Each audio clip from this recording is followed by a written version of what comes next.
Hi, I'm Kris McFadyean, and I'm doing the devotion for today.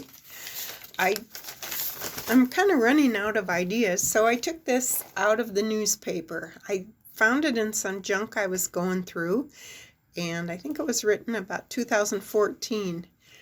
A guy named Tim Pollard from the Gazette. Well, actually, he was at the time the Vice President of Strategy and Marketing for Peacemakers Ministries in Billings. And this was in the Faith and Values column. I'm going to read it because it inspired me at the time and I found it. So, just more than a month ago, I had one of the most amazing experiences of my life.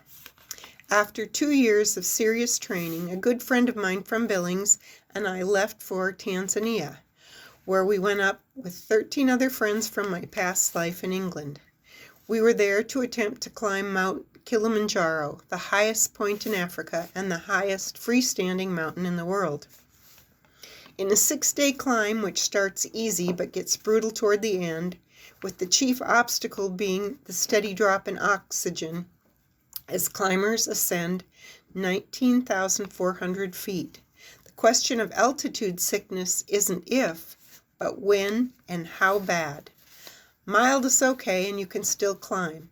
Severe is dangerous and potentially life-threatening. They say climbing Kili is life-changing, and that it's absolutely true. But of the many lessons it taught me, one in particular stands out. It's a lesson about the struggles of life and the faithfulness of God. For the final summit attempt, we set out before midnight and climbed through the night. The bitter cold was numbing.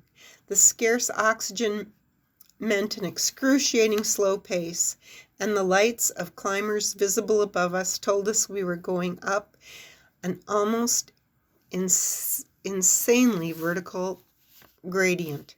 We crept like snails, often being passed by climbers being brought down by succumbing to altitude sickness. Some of them were in pretty bad shape.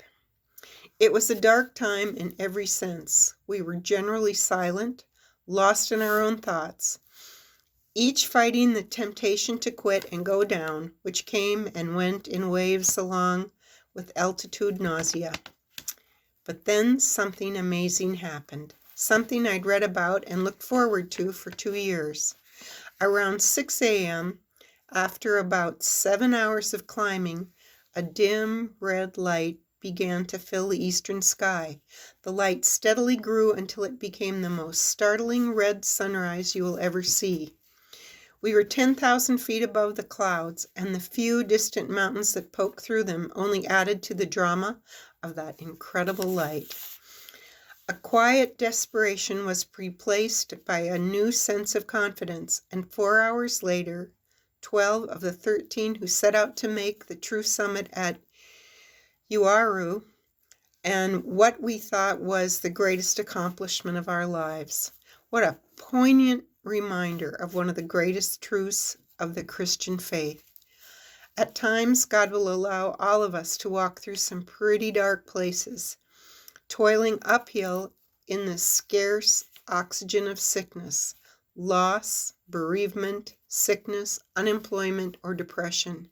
Yet the Bible makes it clear that God is always with us, that we will never walk alone, and that sooner or later His sunrise will come.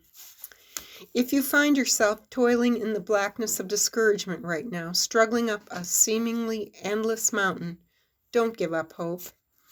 Remember that God promises to bring us through, and that He Himself will shine upon you. The Lord bless you and keep you. The Lord make His face to shine upon you and be gracious to you. The Lord turn His face toward you and give you peace. If we trust and pray, there is glorious sunrise coming for all of us.